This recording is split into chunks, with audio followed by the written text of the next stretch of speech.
walang ano, wala talagang ano to. Scripted na scripted.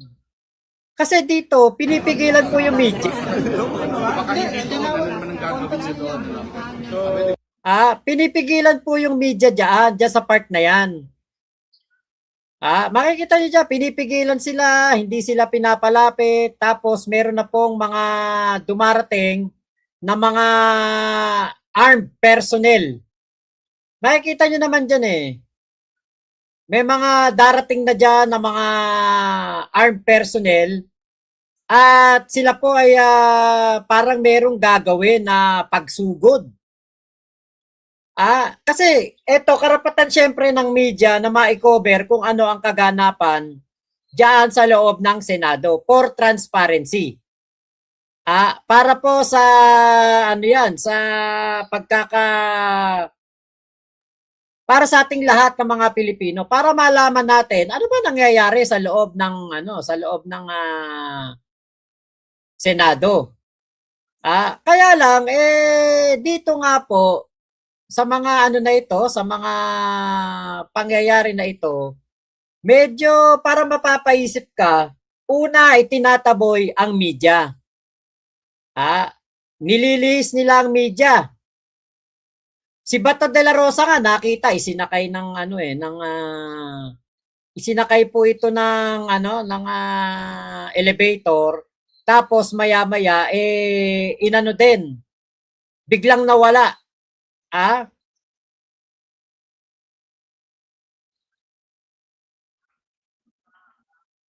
Ngayon, eto na po ang sumunod na nangyari doon sa loob ng Senado.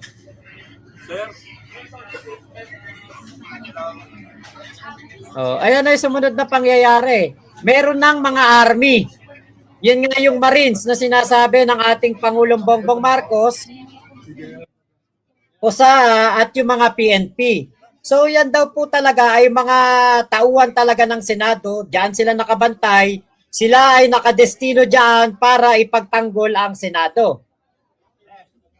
Pero kung makikita nyo, ayan, hindi na napigilan ng media para po ma-cover kung ano ang kanilang gagawin. So nakita lang yung kanilang mga paghahanda. May nagtatanong, ba't nagsusot ng bulletproof?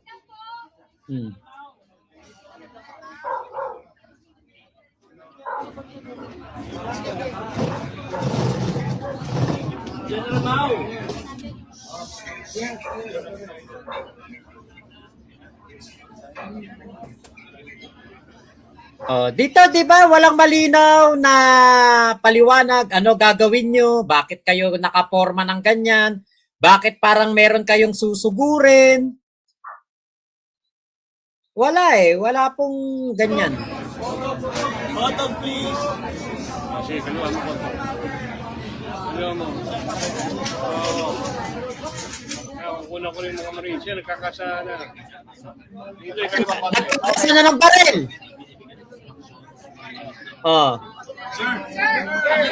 Tapos lalakad na yan.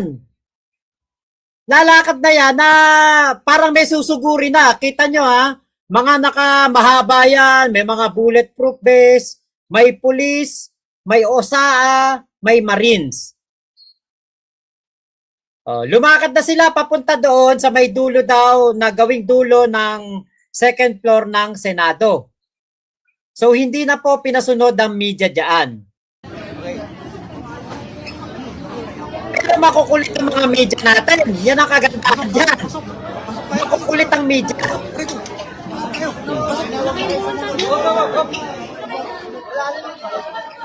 Hindi sila napigilan. Nagsunuran sila.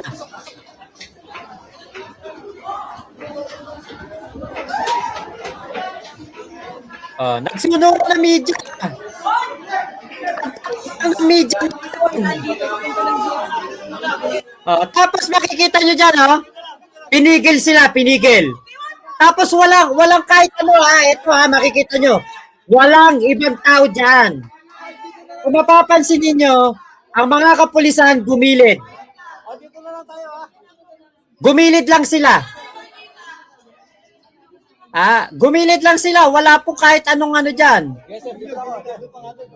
Walang kahit anong komosyon. Walang kahit anong makikita dyan na mangyayari. Nawala. Ayan nasa gilid lang yung mga pulis.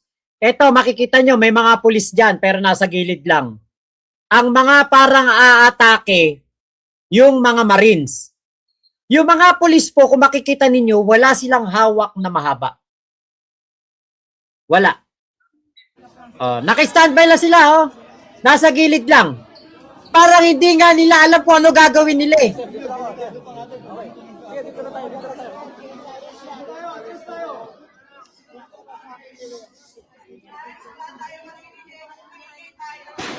Yun na. May pumutok na.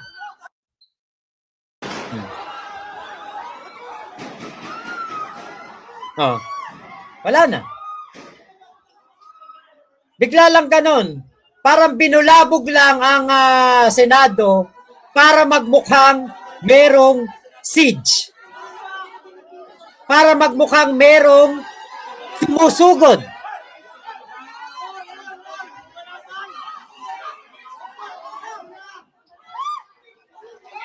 Actually, kanina, nung pinapanood ko to, kinakabahan ako doon kay Mayan Los Baños ba yun, ng Channel 5. Kasi nasa harapan siya nung nagpuputo ka na ganyan. Ngayon, wala tayong nakikita na kalaban. At tandaan po nating lahat, ang Senado that time, naka-lockdown. Walang makakapasok, walang makakalabas. Ano tawag mo dito? Bakit biglang meron na lang binabaril ang mga Marines, ang OSA at ang PNP? Actually, yung mga PNP dito makikita nyo parang, ano ba nangyari? Ano ba nangyari? Parang ganun eh. Parang binulabog lang talaga. Parang may nagutos lang. Magpaputo kayo doon, magpaputo kayo. Takutin nyo yung mga media, takutin nyo para ma-cover nila.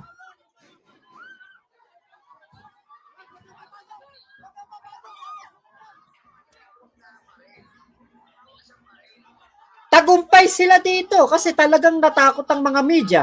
Nag-atrasan.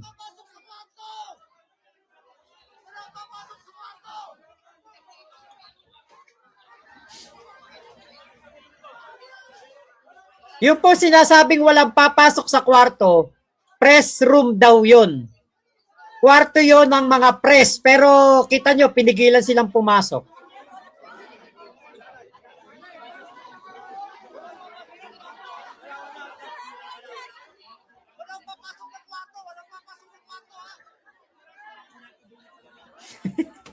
Bakit walang papasok sa kwarto? Kung meron talagang panganib, kahit saan lumusot yung mga yan, huwag mong pigilan.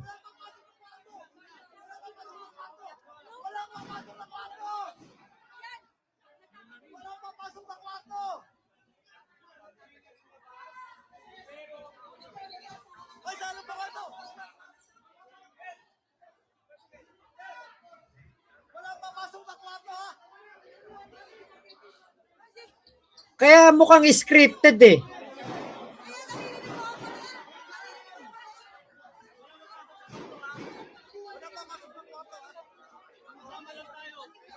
Diba? Kaya mukha scripted. Mamaya darating dyan yung mga PNP na parang kahit sila naguguluhan din kung ano yung nangyayari.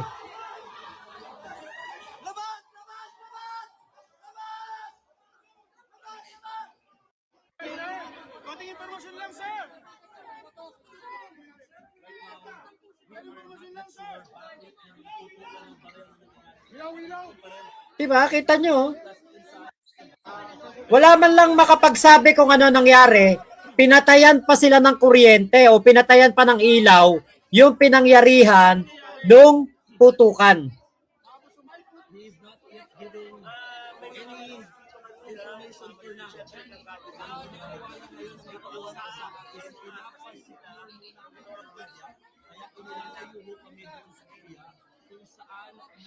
Diba? Kaya parang talagang scripted eh. Alam niyo ito kapag walang nakitang bangkay dyan, walang nakitang patay, scripted yan. Bakit? Lockdown nga eh. Walang makakapasok, walang makakalabas. So paano mangyayari na merong nakapasok o magbabanta na sabi mga armed personnel daw?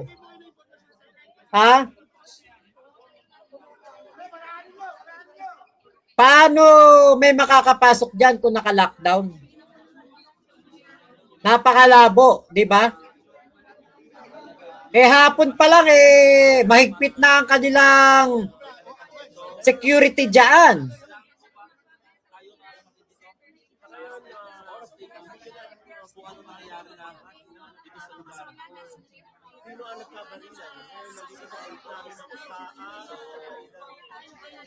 Hanapin din nila yung tengga kung saan tumama. Oo nga, Kuya Henry.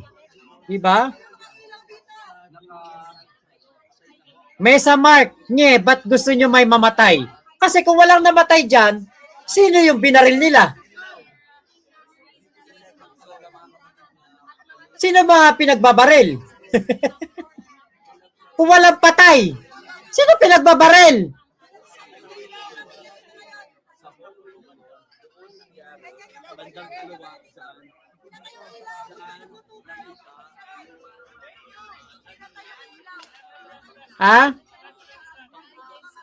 Tapos ito pa, kung totoo pong meron talagang nangyaring barilan dyan at meron po talagang nanganganib ang buhay. Ito matindi. Pagkatapos ng lahat ng ito, ito ang kanilang ginawa.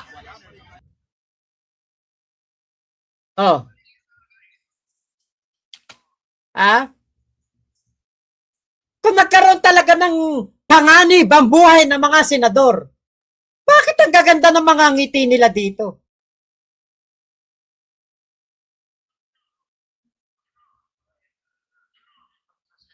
Ito pala para mapapaisip ka, teka, Senator Amy, sabi mo nagkaputukan, ba't hindi ka tumakbo palabas? Ba't hindi ka umalis na Senado? Bakit ang lahat ng kakampi ni Bato de la Rosa na natili sa Senado? Nalagay pala sa delikado buhay nyo eh. Bakit nandyan pa rin kayo't parang wala naman nangyayari?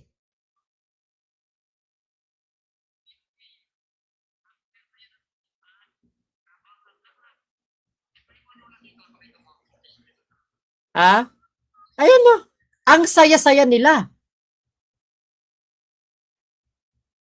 Parang walang nangyaring putukan, parang walang nangyaring barilan.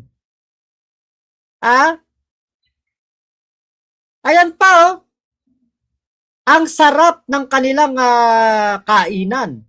Nagkakatawanan pa, nagkakaanuhan pa sila. Kasiyahan pa. Samantalang kanina, sinasabi nila, Senate is under siege. Meron bang Senate under siege na ganito sila kachilax para nagbabakasyon lang?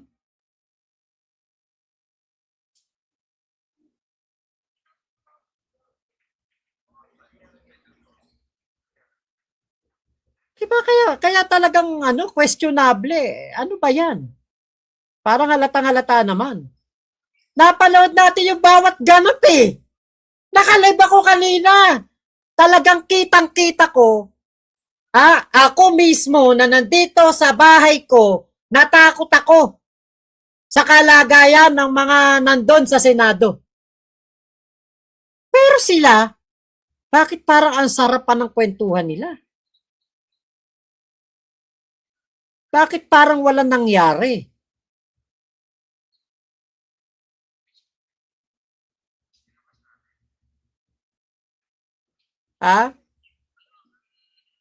Bakit ganon? Humupa na yung kaguluhan eh. Kaya nga nawala na yung mga live ng mga balita, live ng GMA, ABC, ABS-CBN, News 5, PTV, UNTV, nawala na. Rappler, nawala na rin. Pero hindi po talaga nasasagot yung tanong. Ano ba ang nangyari? At bakit napakatagal ipaliwanag kung ano yung nangyari?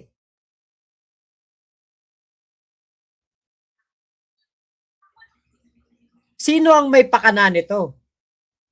Sino ang direktor nito? Yun ang tanong yata dapat hindi pakana. Sino ang direktor nito? Abay, pagbukas pa lang po ng sesyon, kaliwat kanan na ang drama. Palitan ng linya, tension na unti-unting tumitindi. Gaya lang, parang pelikula nga talaga eh. May senador na nagtatantrums, mayroon ding nagtitimpi ng malala, mayroong galit na parang pinararatangan, nagpuslit ng isang Bato de la Rosa. Mayroong nagsorry sa maling info. Ang ending,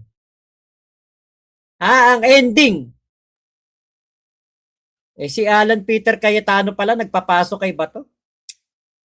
Alam niyo yung nagkagulo-gulo sila kanina. Wala pong ibang nagpapasok kay Bato kung hindi si Alan Peter Cayetano.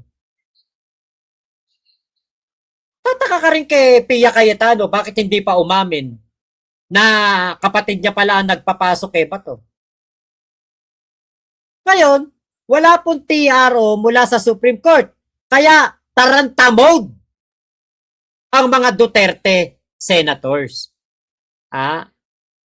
Nagmamakaawa po sa tao at todo emote si Bato de la Rosa. Nakita natin niya. Kumanta pa nga ng PMA hymn. Nakita din nga natin na talagang nananawagan siya sa kahit sino para siya po ay hindi daw mahuli, mapadala doon po sa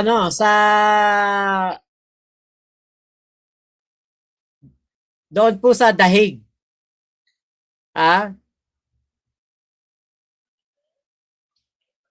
Ngayon ito parang alam niyo po ito, parang formula ng 90s action films to eh. Biglang pasok ang mga armadong lalaki, may narinig na putukan, sumunod na yung habulan, taguan, takutan, iyakan, kanya-kanyang live updates, both lights on and lights off.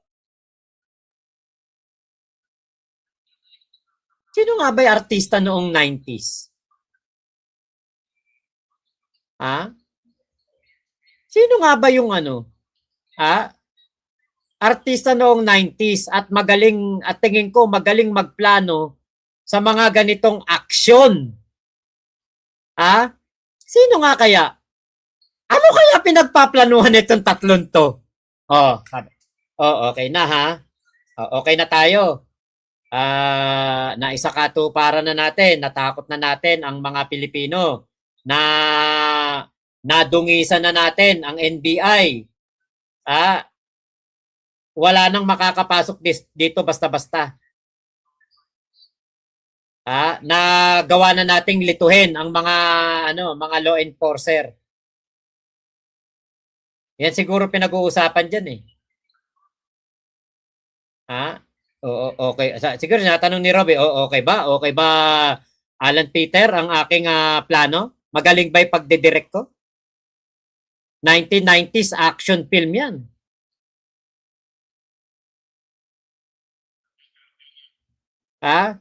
Ngayon, ito po pansinin ninyo. Ang sabi po ni Alan Peter Cayetano, this is the Senate and we are under attack. Nino! Hindi din nila alam. Sabi pa ni Alan Peter Cayetano, thank you for your prayers. May nagdasal ba?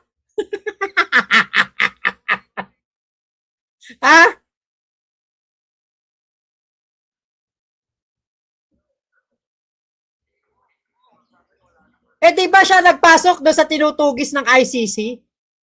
Si Alan Peter Cayetano?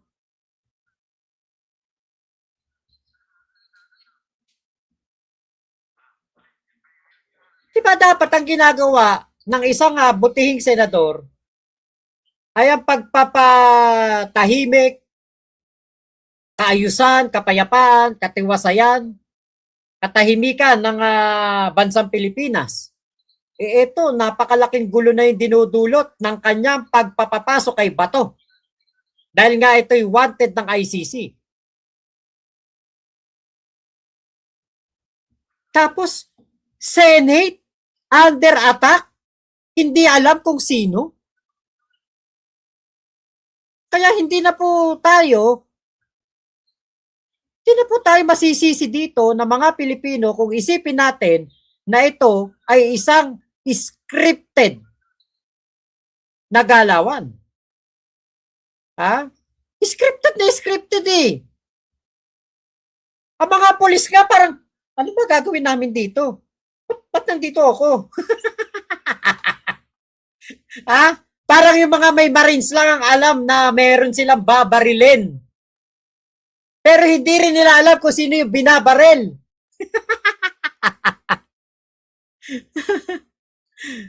Maging sino ka man, no? Parang ano to eh, parang ire-rescue si Sharon Cuneta. Diba? Japinay, ay, long time no see Japinay. Bakit ganun? Ngayon, ito po, mukhang laro po ito ng malikhaing isip na babad sa pinilakan tabing. Ang mali nila, todo acting sila pero ang taong bayan po hindi convinced at nasisiyahan. After ng drama, nag-picture taking, nagkainan at nagtatawanan. Ganyan bang under attack? Ha? Ganyan ba yung under attack? Ganito ba yung merong dinaanan na traumatized event sa Senado?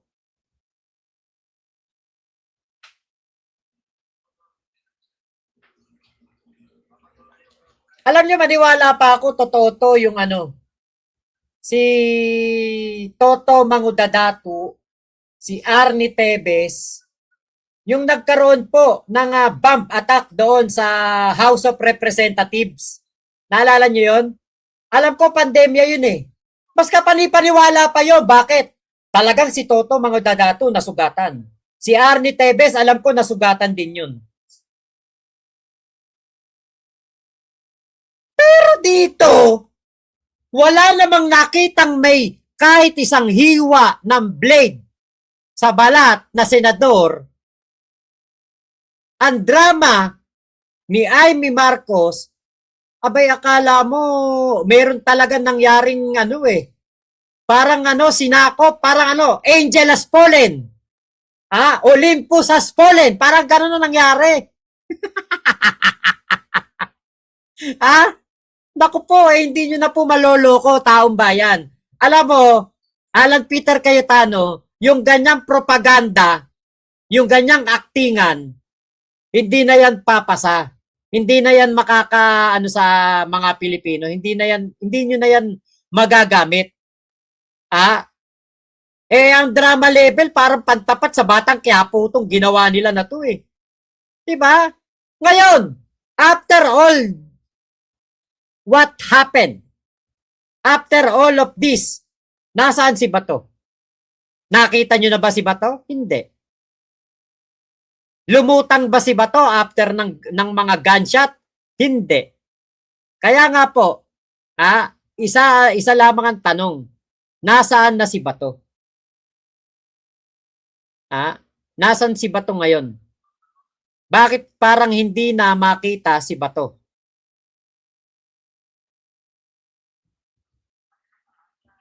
Diba? Mapapaisip ka eh.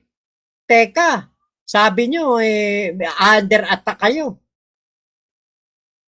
Pero after ng under attack, picture kayo parang wala nangyari.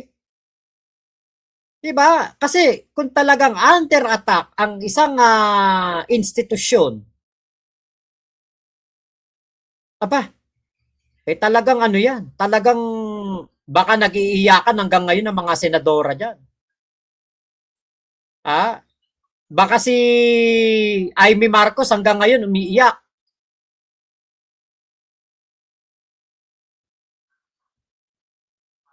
Hmm? Ngayon, meron po kasing na tayong nakita na ano na isang meron pong nagtimbre sa atin, meron po silang nakitang isang post. Sabi nga po, wala na daw tong si Bato. Sa ano sa Senado yun po ang sabi, wala na daw po sa Senado etong si Bato de la Rosa. Ah, check lang natin kung makita ko dito. Wala na daw po eh.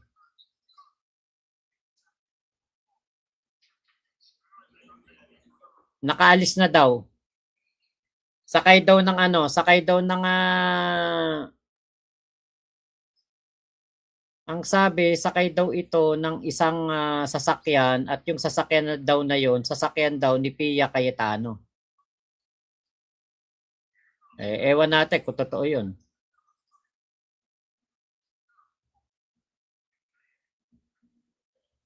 Ah, hindi pa po confirm, wala pa pong konfirmasyon kung si Bato de la Rosa ay nakalabas na talaga ng Senado. Nabanggit lang sa atin, baka nga daw, kung totoo yan, wala tayong magagawa. Hindi kagad dinuli.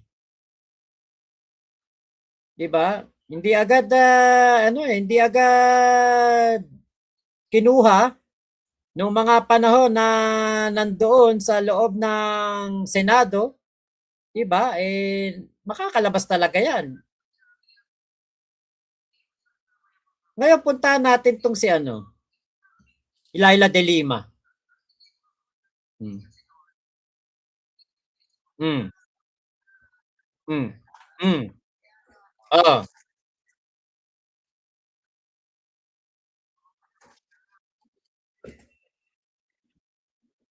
Hmm. Di ba? Tapang.